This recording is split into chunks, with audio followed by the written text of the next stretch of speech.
You were created to be an emotional being. Sometimes our strongest and deepest emotions can function just like smoke from a fire.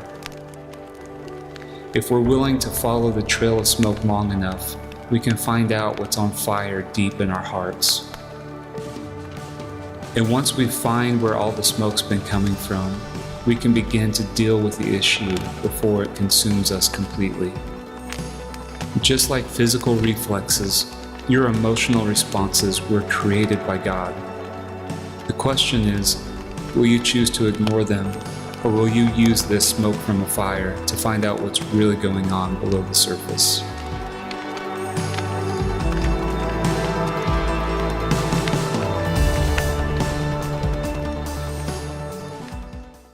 That was some moving worship. I'll tell you, if you didn't experience something great in that, then you are dead and I can't help you. So, man, it was just great just to be a part of it. Now, this is my second service. So I love being a part of it twice. It's a great experience. But hey, you know what? I didn't grow up in a church like Journey. I grew up in a church where, and maybe you've been around a crowd of people like this, but where we had the haves and the have-nots. You know, there were some people that had the nice cars and the nice clothes, and their kids were, this whole looked the part. And then there were other families like my family. Now, my dad moved up, my mom and dad both got married in 1969, moved up from Jonesboro, Arkansas, just a couple hours away up to Chicago for the steel mills, the work at the mills. And my dad never made any money. Of course, working in Jonesboro in the 60s, it was tough to make anything. We got like a 25 cents an hour to pump gas and hardly anything going on that really gave him opportunities to work. And so had the opportunity to move up to work at the steel mills and work there for 31 years. Most money he'd ever made in his life, Remember him talking about getting his paychecks and being like, this is unbelievable. People make this much money, and just blown away at that stuff. And they had a snowstorm that year,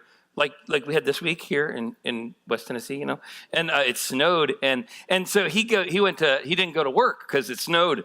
And they called him after 2 days of being at home. And they said, are you coming to work ever again? And he goes, yeah, I've been trying to figure out what radio station to listen to when you cancel work. He's like, you stupid hillbilly. We don't cancel work. Get here, figure it out. Just blew his mind that would be something they would do. But he went to work and he just got stuck there for days at a time for snow because he didn't know how to drive in it, and figured it out eventually. But man, growing up in church, we just didn't have a ton of money. Work was always questionable. They were always either on strike or going on strike or got laid off or something along those lines. And man, it always translated to us as a family. And my parents worked as hard as they could to make money, and they did amazing things, but just always felt like less than at church, around other people, because we were one of the people that just didn't have a lot of that kind of resources. And so the truth of it is, though, that I wasn't ashamed of my parents at all. I mean, I knew that they worked hard, that they did everything that they could, but I felt shame. I felt like I didn't measure up. And I don't know if you've ever felt like that way. In fact, I know you have. Every one of us have, right? We've all felt like we didn't measure up to someone's expectations. Maybe it's the way you look. You felt like, oh, I don't look like those people. Or maybe it's a body image thing, or maybe it's a circumstances thing, or whatever. But the shame, the idea of shame or being ashamed of stuff, it comes at us from all kinds of directions. It's deeply rooted in who we are, and it's a big deal. Because once the enemy sees how you react when you feel ashamed of something, when you feel defensive of something, when you feel that way about it, he sees you react. And man, that's a card he'll play over and over and over again in your life just to keep you weighted down. And that's the truth of it is, it's common to every single one of us. There are examples of it all over, experiences that you've had, that I've had, that cause us to be ashamed. Some of them, a lot of them, aren't even our faults, like the resources that we have as growing up, or maybe it's life circumstances. It's just, maybe it was for you, it was that your parents, maybe it was a single parent household, or you were adopted, and you always felt like an outsider because you didn't quite fit in, and there was just became this little bit of shame, that you felt ashamed of what was going on, what had happened in your life, or maybe it's just that you didn't fit in. When you start telling those stories, it was obvious that you just felt like you didn't fit in. You're ashamed of not fitting in. Or maybe for you, it was a learning disability.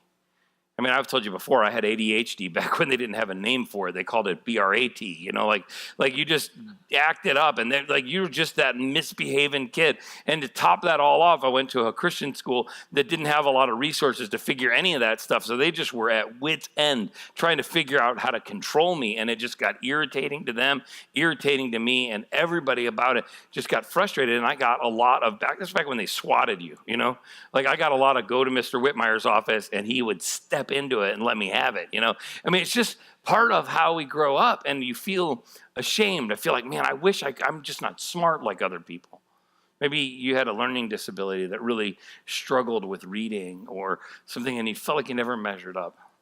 I remember in 1993, a band named Pearl Jam, some of you may have heard of them, they had a song called Daughter, and they talked about this girl's learning disability and how she felt like she never measured up to her parents' expectations, and she felt ashamed of her dyslexia. She couldn't make sense out of words, and it just never quite, she just felt like she was a mess because of it. I was reading about this just this week, and about this learning disability that they were writing about. And Eddie Vedder had this thing. It says the child in that song obviously had a learning difficulty, and it's only in the last few years that they've actually been able to diagnose these learning disabilities. This is the 90s. That was just to date us a little bit. That was 25 years ago. Blows my mind. Anyways, he said that before that, they looked at misbehavior just as outright rebelliousness, but no one even knew what it was. And these kids seemed to be unable or reluctant to learn, and they'd end up getting the poo-poo beat out of them. That's what he says. He doesn't say poo-poo. You get the idea. The song ends, with the idea that the shade's going down and the neighbors can't see what happens next. What hurts about this stuff, I'm editing his language, that it ends up defining people's lives.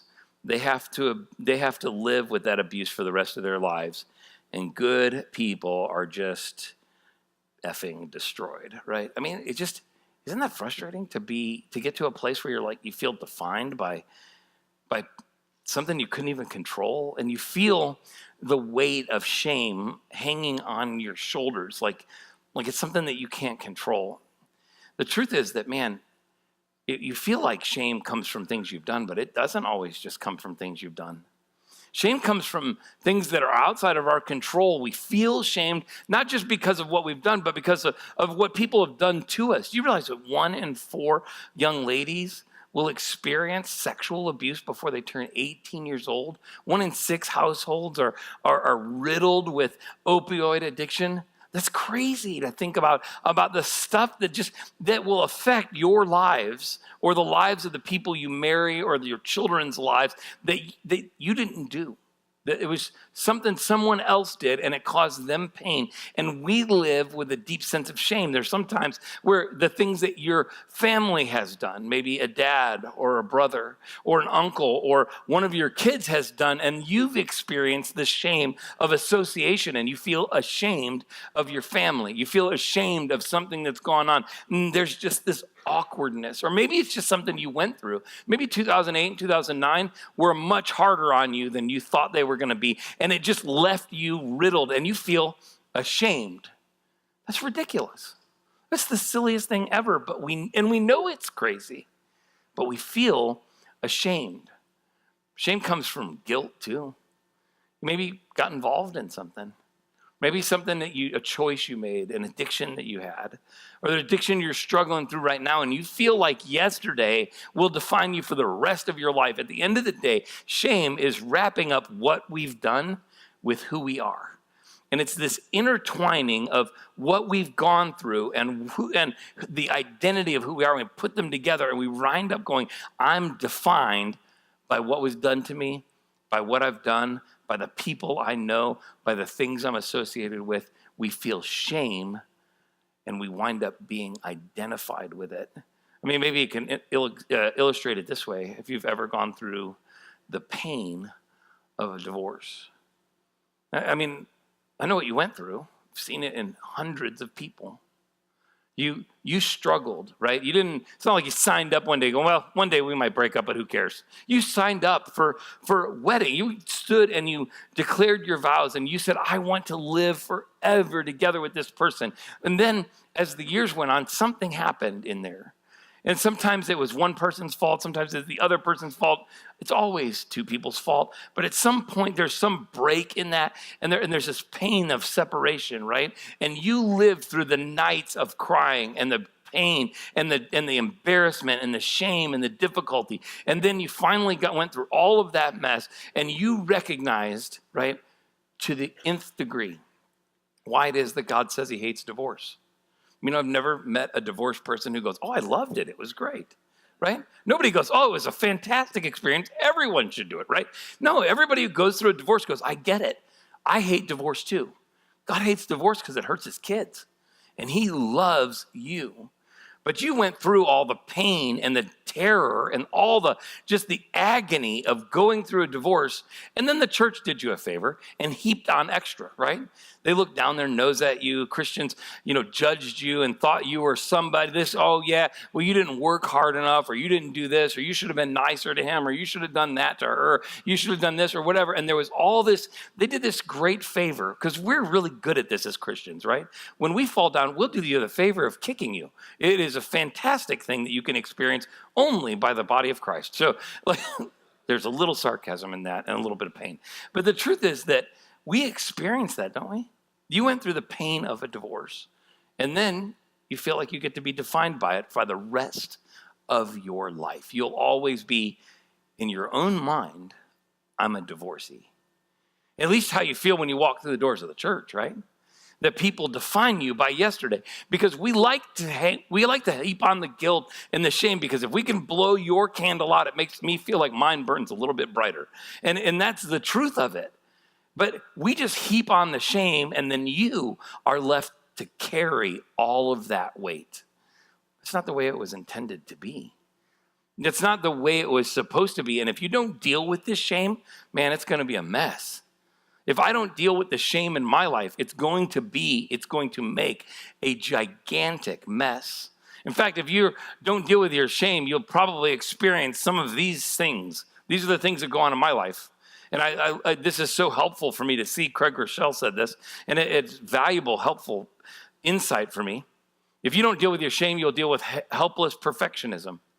This feeling that you've got to do it so perfectly, you've got to do it so right, and you've got to overcome their circumstances so that either one of two things can happen. Either you can stand up and say, look, see, I did it and I didn't need your help, so that you can feel like you can prove something to someone else, or even worse, you got to prove something to yourself. That's my story. In 2010, we moved here to start Journey. I was scared out of my mind, had no idea what was going on, still don't have any idea what I'm doing. And to be honest with you, I'm driving down the road one day with a pastor that I'd worked with in the past, and I was terrified. He led a large church, and I was starting a brand new church, and I wanted, he's older than me, I wanted to impress him. I just was so concerned that my shame had kind of gotten this point, and I wanted to play it out to prove that I could do something, right? And in a moment of vulnerability, probably fishing for I'm positive you can do it, Ever done that when you're fishing for something? And I said to him, I said, man, I'm just nervous, He's like, what are you nervous about? I said, well, I'm just terrified. We moved down here, we've raised money, people have invested all this, and they're believing in us. And what happens if, we get this big idea going and we start this church and 10 people show up, and it's like my mom and my grandma and my wife going, good job today. I was just terrified that it would just fall on its face. And I expect him to go, oh, man, you got this, man. I just wanted him so badly. I'm so desperate for him to say, yes, you can do this. It's going to be great. And he says, oh, don't worry, Jeremy. You've got a church of a couple hundred in you. I'm like, oh, man, I wanted so desperately to say, you're going to knock it out of the park, or you're going to do great. But man, when we have this helpless perfectionism in us that we feel like we've got to get other people to tell us that we're doing good, and we just carry our shame in and get embarrassed more and heap more shame on, Or maybe for you, it's more like this harsh criticism. You become really critical of people who exemplify the very things you don't like about yourself.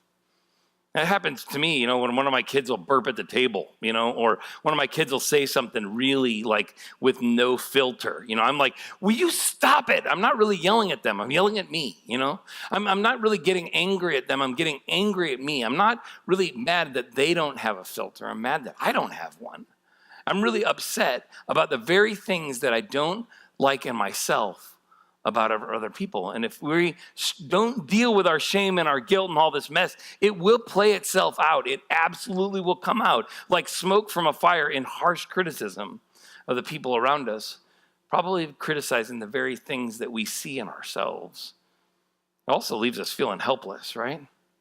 Now, you struggle to find anything positive to say, right? Now, I know you call it being a realist, right? I'm just being a realist. I'm just saying that this could fail miserably, couldn't it? Like this could be terrible. Everyone could die and it could end horribly. Yes, I agree. It could be terrible. But isn't it probably just the shame and the stuff that you're dealing with that's kind of found its way to the surface somehow, and because of it, you feel like everything is an epic failure? Or could be, or you work so hard to keep the expectations so low. Like you do everything you can so that you won't be embarrassed by them because you feel like I can't experience disappointment or shame like that again. I can't go through that. So I just got to keep everybody's expectations of me low. That's my deal, right? I push people's expectations down and be like, man, I'm so excited that, I didn't screw this up. That's the best thing that can happen. And I try my best to do that because I just am afraid that I'll disappoint people.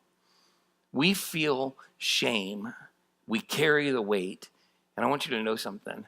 Jesus cares about your shame. It's not what he wants for you. Get this. You may feel like, well, I kind of deserve this shame. I did something wrong, right? I did something wrong and I deserve to carry this weight. I've got this scarlet letter on me and I am the person who should carry this shame forever. That's bull, right? I'm trying really to be nice because second service, you get the unedited version. But that's garbage. And that does not come from Jesus. Jesus does not deal in shame. Conviction, yes. The Holy Spirit will enter your life and tell you, listen, what you're involved in is carrying you down a path that takes you far away from me. And I want you to know you need to stop this and turn around and walk away from that stuff. But he never deals in shame. Shame is wrapping up what you've done or what's been done to you with who you are. And Jesus never defines you by your brokenness. He defines you by his goodness. And understand something. He loves you and cares about your shame and mine, and he wants to set us free. Imagine what would happen if you could be set free of that sin, of that shame, of that brokenness that hangs on your shoulders. If you could be set free of shame, that helpless perfectionism, that harsh criticism, that helpless feeling of not being able to be good enough, that feeling of never quite measuring up would be gone. I think it's pretty powerful. In Luke chapter 8, Jesus tells this story. There's the story of when Jesus interacts with this crowd. And Luke tells it, and I think he mentions some details that if you read them quickly, you don't really notice it. But if you just stop for a second, there are some details in the story that are profound. And you're like, I wonder why he did that. Look at this. Luke chapter 8, verse 40. It says this, on the other side of the lake, Jesus had been working with people, and he kind of fled to get away from people, and he kind of moved to the other side of the lake, but word had spread about him being amazing, and so kind of it made it around the lake, and so people were waiting for him. It says this, on the other side of the lake, the crowds welcomed Jesus because they had been waiting there for him. Then a man named Jairus, a leader of the local synagogue, came and fell at Jesus' feet, pleading with him to come home with him. His only daughter, who was about 12 years old, was dying. Listen, my youngest daughter's 14. I've got 3 girls. Just a couple of years ago, she was 12. Can you imagine the desperation Jairus felt? His only daughter is dying. Now, you got to get a little bit of a picture who Jairus is. Jairus is a leader in the synagogue. He's a local hero. Okay, he's the guy everybody looks up to. He's the one that everybody goes, oh, if I was just like Jairus, that guy. Okay, and he has nice clothes. He has very nice robes that are specific. They're special robes. They're not kind of robes that everybody gets to wear. And so, hell would freeze over, ice solid before he falls to his knees ever. But he's so desperate for his little girl that he goes to Jesus and he falls onto the dusty, dirty ground and begs Jesus to come home with him because his daughter, who is 12 years old, is dying. Now, don't you find it a little curious why Luke mentions that she's 12? I mean, does it really matter? Because it's his daughter, right? I mean, if she was 11, would it matter less or more? If she was 13, would it matter less? Okay, I know you got 13-year-olds, so maybe a little less. But does it really matter her age? I mean, at the end of the day, doesn't it? Just the fact that it's his only daughter? That's interesting, isn't it? That he mentions that she's 12 years old. Well, the story goes on, and for the next verse, 43, it says, a woman in the crowd, as Jesus went to him, he was surrounded by the crowds. A woman in the crowd had suffered for 12 years with constant bleeding, and she could find no cure. It's interesting. Coming up behind Jesus, he touched the fringe of his robe, and immediately the bleeding stopped. Jesus asked, "Who touched me?" So this lady has this issue, right? And I don't want to be gross, but you know I'm gonna anyways. But there's this thing that's going on here, right? I mean, she's bleeding in the way of lady bleeds. You go, this is awkward. Okay, so there's this stuff going on. Like, now listen, every 28 days, right? This happens, right? There's a couple of things that happen, right? Every 28 days, we rearrange this furniture, and this happens, right? And in her culture, every 28 days, she rearranges the furniture. I have this picture of the Flintstones for some reason. Okay, but every 28 days, she rearranges the furniture, and she becomes, at that moment, ceremonially unclean, okay? I know that's weird, right? That doesn't work for us. It doesn't make sense in our world. But in her world, it's unclean to be bleeding in that way. And so for that period of time, pun intended, that time, like, she was not, some of you got it, like, for that part of her life, she's unclean and no one can touch her. Like, you can't put up your hand on her shoulder. You can't bump into her in a crowd. She has to stay clear of you because she's ceremonially unclean. But her story doesn't just come around in kind of a cycle, pun intended again. But she comes around and is stuck for 12 years. Now, again, does it matter? Could have been 3 years, a year. I mean, who cares? Can I get an amen, guys? If it's 2 weeks, it's too long, right? Like. But the thing is, like, for 12 years, the same amount of time that Jairus' daughter has been alive. See what's going on? Luke includes these details, and they're valuable to us because there's a treasured daughter, a much loved little girl who still has all of her future and all of her dreams and all of her life to be defined, right, in front of her. And then there's this woman who for 12 years has been unclean. She's not felt the loving or caring touch of another human being in 12 years. No one has laid her hand on her back. Nobody has told her that she's valuable. Nobody cares about her because she's unclean. The contrast is unbelievable. There's this powerful brokenness between these two ladies in different parts of their life. One yet to be defined and beautiful but sick. One broken and so defined and so ashamed that she has to sneak up to Jesus to put her hand on the robe because she believes that the touch of the Savior will heal her. And she's right? I mean, she reaches up and touches her, and immediately she's healed, but she is still stuck in her shame. I mean, that's how a lot of us live, right? We've been healed. We know that we're forgiven. We know that we're not defined by yesterday, but you're still deeply ashamed of your story, right? Whatever it is. And that's exactly how she's living. She reaches up and touches Jesus, and her experience with Jesus changes all of it, right? She's healed, but she still feels deeply ashamed. That's where we live. So Jesus asked this question, "Who touched me?" He asked. And everyone denied it, and Peter said, "Master, the whole crowd's pressing up against you." He's like, Jesus, we're in a crowd. I love how Peter does things because when Peter says stuff, he doesn't have a filter, and I love it, right? He's like, Jesus, are you serious? You're in a freaking crowd, right? Like there's lots of people around. Everybody's touching you, man. Let's just keep going, right? That's not what Jesus is asking. Here's a couple things that we know, a couple things we don't know, but I want to read this to you. It says, no, someone touched me. Someone deliberately touched me, for I felt healing power go out from me. When the woman realized, am I in the wrong verse now? I don't want to read too far. Okay, so here's the deal. This is crazy stuff. There are a couple things we know and a couple things we don't know in this part of the passage. Like, we see some pretty powerful stuff happen. What we do know is that she's been bleeding for 12 years, the same age as Jairus' daughter, right? And what we do know is that she was immediately healed and that Jesus felt power leave him, right? He felt depleted of power. Someone's faith healed them, and it was pretty powerful stuff. It moving to Jesus, for sure to this woman. But probably everybody else didn't even notice something changed. Here's the other things we don't know. The one thing we don't know is that, did he really not know who touched him? I think he did. And let me tell you why.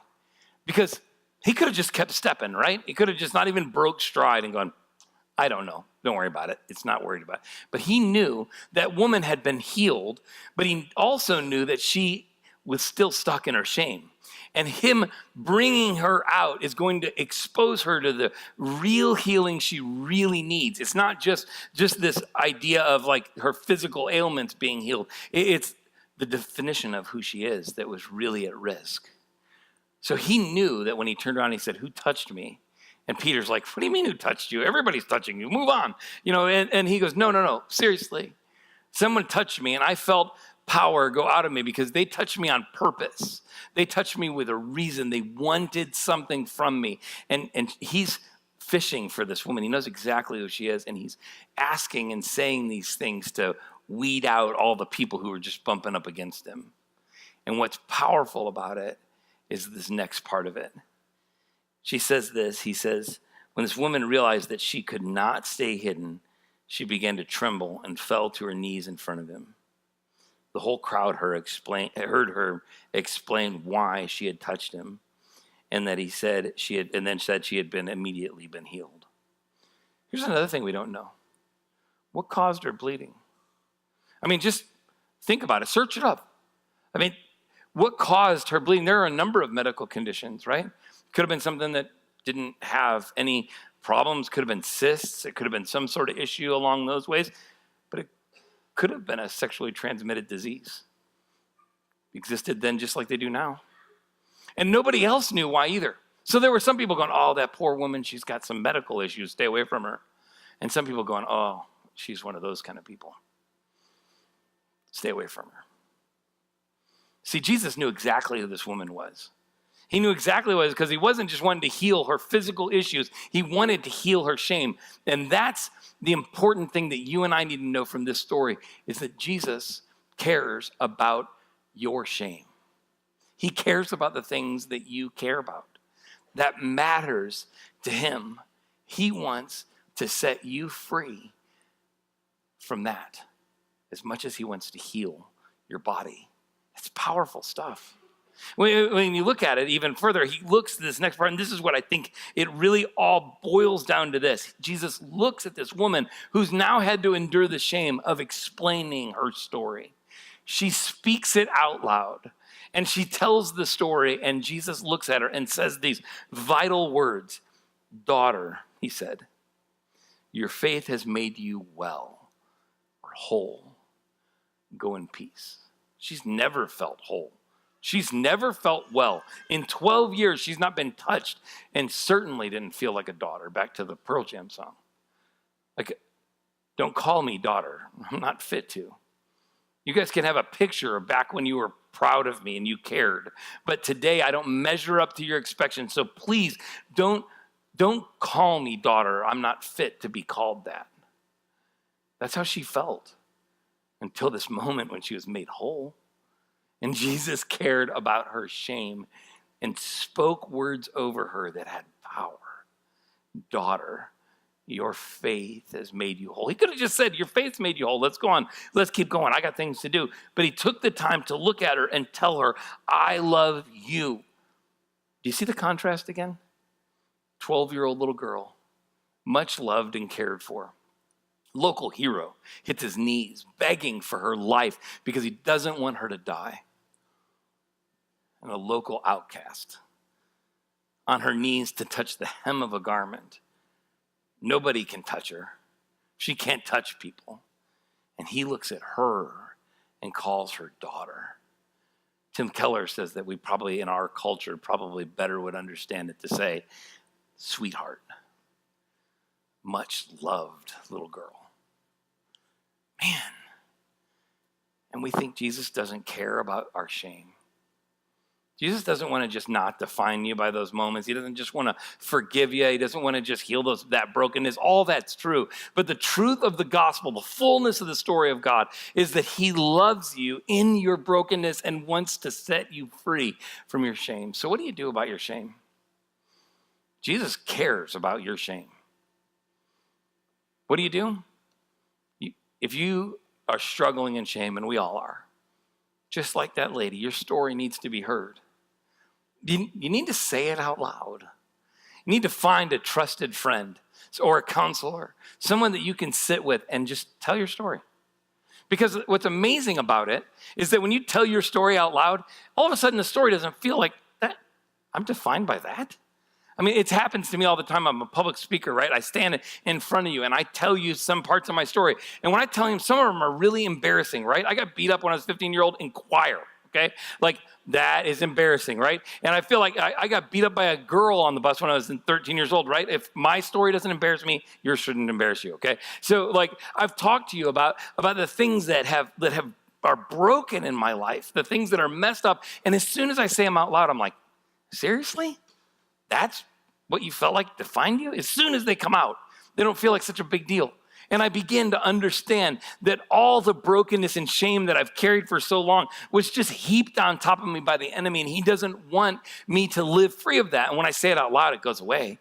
You're like, man, and it doesn't go away quickly. It doesn't go away overnight, but it begins to find freedom. If you want somebody to share your story with, Thursday nights, right here, 6:30, I'm telling you, Celebrate Recovery is a fantastic place to begin to experience what goes on in other people's stories, experience the freedom of sharing your story if you feel comfortable doing it. And then as you feel more and more comfortable, you'll experience more and more freedom. I love Celebrate Recovery at Journey. It's fantastic stuff. You know what is great? Most churches in our area struggle to have 8 to 10 people show up for Celebrate Recovery. Because sometimes it's just struggle, the church doesn't quite get it, or it's those people and that kind of stuff. Man, Celebrate Recovery at Journey, average night, 50 to 75 people. And everybody else is going, how do you guys do it? I'm like, we just love people. We don't care what their level of brokenness is, whether they lead our church or they go to our church, we love broken people. Man, that's some phenomenal stuff. So let your story be heard. Second thing you need to know, if you're struggling through shame, you need to have your head lifted. Some of you are like, can we have your head lifted? It's like a facelift that goes, I don't understand. The psalmist in Psalm chapter 3 says that God is the lifter of your head. I don't think he means that he lifts it up off of a pillow. I think he means this brokenness and shame that has our face downcast. You need to have your head lifted. Not that you need to lift your head, but you need to have your head lifted. You need to depend on Jesus to lift your head, to help you recover from shame and to leave it behind you. You need to know that God loves you and he cares about your shame and he doesn't want you living defined by it.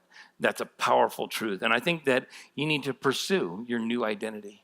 Because that's what really lifts our head, is not defining us by our mistakes, not defining us by our past or what's happened to us, taking away our guilt and our identity and separating those two, healing us of guilt and giving us a new identity. That matters. Jesus wants to lift your head. Because we're not the church that defines people by the haves and have-nots, or the I've done and I haven't done's, or the this happened to me and that didn't happen to me. We're not people that push apart. There's all kinds of different people in here.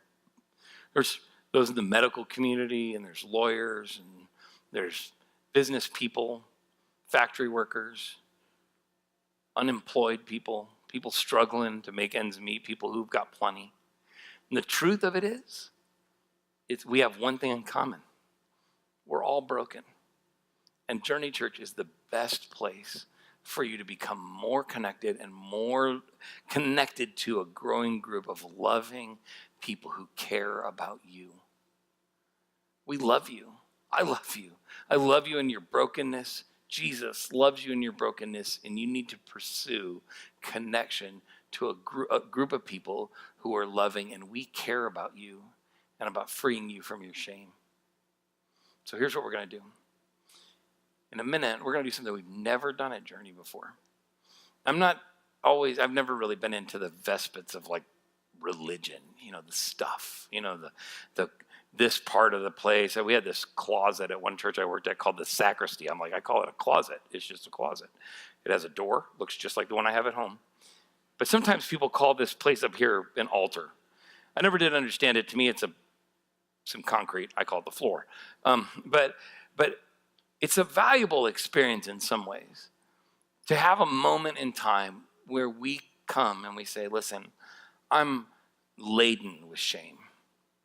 I've identified my guilt and my story and my identity and put them together, and I don't want that to be the case. And Jesus cares about your shame. So in a minute, what we're going to do is we're going to sing a song that's familiar to us, that we've sung before here at Journey, and it's important to us. It has this phrase in it that says, I'm not enough unless you come. It's a powerful statement, because what our shame feels like is I'm not enough, right? You're not enough. I don't measure up. I'm not good enough. I'm this person. I'm divorced. I'm that story, whatever your junk is, right? That's how we feel like. But that problem is what the enemy does is cut that off too early, right? I'm not enough unless you come to heal me, unless you come to fill me, unless you come to be enough. So here's the opportunity. While we're singing this song, I just invite you to come down here. And pray and invite Jesus into that brokenness. And then just do this. Just leave it here. You don't have to write anything out. You don't have to confess anything. You don't got to stand up and tell anybody. You don't got to make anything happen. You just simply need to leave it here and go home. We don't see it. You just come up here and do that. And then here's what's beautiful, right? When you go back to your seat, in a minute, we're going to finish that song. We'll sit back down, and the ushers will come up and they'll hand you a tray. And it's that symbol that Jesus did come. He is enough. He will heal your brokenness. He offers his body broken because he loves you, his blood poured out to cover you because he loves you. So you celebrate not only the forgiveness of your sin, but the healing of your shame right after that in communion. If you're here today, though, and it's not your story, this whole Jesus thing's not your deal yet, and you're just thinking about it, while we're singing, you can sing along with us. You can experience it. You can think about some of it. When that tray gets to you, you're going to feel like some pressure to fit in. We don't want you to feel that pressure. We're thrilled you're here. Don't feel shame because you don't believe the way we believe yet. We're okay with the fact that you're not quite there yet. It's okay for you to belong here long before you believe the way we believe. We're just thrilled you took a risk and you trusted us. When that tray gets to you, just hand it to the person next to you. Then after you take communion, whoever takes communion, Bryce will kind of wrap things up, land the plane, and head us home with some important parts wrapping up service. And I just want you to experience the truth that really is the gospel. It's what makes it good news. It's that God doesn't just come to heal our brokenness in terms of our sin. He doesn't just come to offer forgiveness. He comes to offer healing for our shame. So if that's your story, make a proclamation. I'm not enough unless you come. Let's stand up and let's sing together.